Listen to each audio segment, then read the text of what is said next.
Hello student, मैं अरविंद कुमार। आज आपके सामने हम फ्रांस की क्रांति के बारे में अध्ययन करेंगे। सबसे पहले हम देखेंगे कि फ्रांस की क्रांति कब और क्यों हुई। तो फ्रांस की क्रांति देखते हैं। फ्रांस की क्रांति सन 14 जुलाई 1789 ईस्वी को बास्तिल की घटना से शुरू हुई थी। यानी फ्रांस की क्रांति 14 जुलाई 1789 ईस्वी किस घटना से? बास्तिल की घटना से शुरू हुई थी।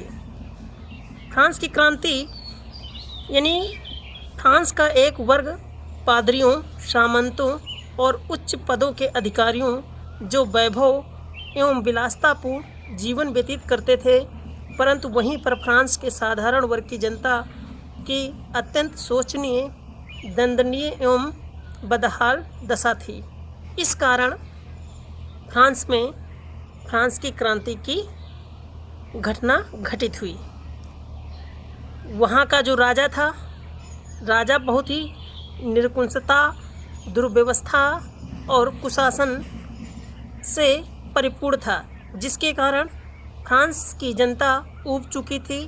राजा की निरंकुशता और उसके कुशासन से स्वतंत्र होना चाहती थी, जिसके परिणाम स्वरूप 1789 ईस्वी को फ्रांस में एक भीषण जन विद्रोह हुआ और फ्रांस के तत्कालीन राजा लुई 16वां और रानी मेरी अंतोआत को वाटरलू के युद्ध के साथ मौत अर्थात फांसी दे दी गई और इस प्रकार फ्रांस में लोकतंत्र की स्थापना की गई। कहने का तात्पर्य यह है कि जो फ्रांस में राजा था लुई 16वां, वह बहुत ही निरंकुश राजा था। उसकी शासन व्यवस्था बहुत ही दुर्व्यवस्था थी।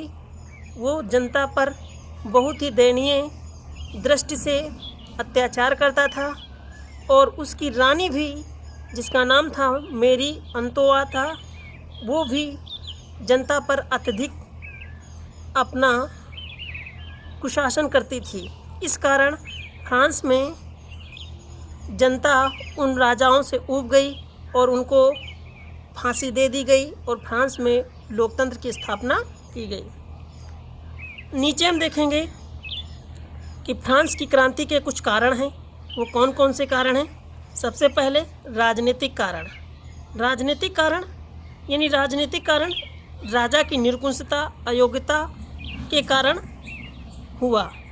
अर्थात जो धनी वर्ग थे, जैसे पादरी, सामंत, ये निम्न वर्गों पर अधिकार करते थे, उनका शोषण करते थे और उन पर अपनी मनमानी चलाते थे। इस कारण निम्न वर्ग की जनता उन धनी पादरी, सामंतों और कुलीन वर्गों की राजनीतिक सत्ता से मुक्ति पाने के लिए विद्रोह शुरू कर दिया था। इस कारण फ्रांस की क्रांति हुई थी। आर्थिक कारण यह था, आर्थिक का मतलब यह होता है जब व्यक्ति किसी आर्थिक स्थिति में दयनीय दृष्टि से प्रभावित होता है। इसमें क्या था? इंग्लैंड के साथ युद्ध, यानी लगातार इंग्लैंड के साथ फ्रांस का युद्ध हो रहा था, जिसके कारण धन दौलत संपदा धीरे धीरे प्रायः नष्ट हो रही थी। इस कारण भी फ्रांस में क्रांति हुई और मजदूरों पर अत्यधिक कर लिया जा रहा था। इस कारण फ्रांस में राजनीतिक और आर्थिक कारण के तहत फ्रांस क्रांति का उदय हुआ। सामाजिक कारण यानी सामाजिक अर्थात समाज में व्याप्त कुछ शोषण वर्ग, जैसे पादरी, कुलीन और जनसाधारण वर्ग। फ्रांस में ये 3 प्रकार के वर्ग थे: पादरी वर्ग, कुलीन वर्ग और जनसाधारण वर्ग। पादरी वर्ग, कुलीन वर्ग, इन 2 वर्ग मिलकर जनसाधारण वर्ग यानी सामान्य जनता को शोषण करती थी, जिसके कारण समाज के साधारण वर्ग के लोग उस शोषण से मुक्ति पाना चाह रहे थे। इस कारण लोगों ने फ्रांस में अपने स्वतंत्रता पाने के लिए आगे आए और फ्रांस में क्रांति का उदय हुआ। लेखक एवं दार्शनिक के विचारों का प्रभाव, यानी लेखक और दार्शनिक। फ्रांस में अनेक प्रकार के लेखक और दार्शनिकों के विचार, जैसे रूसो आदि के विचारों से लोग प्रभावित हुए और देश की जनता को स्वतंत्रता करने के लिए फ्रांस की क्रांति का उदय हुआ। इस प्रकार हम देखते हैं कि 14 जुलाई 1789 ईस्वी में फ्रांस की क्रांति हुई थी। Thank you.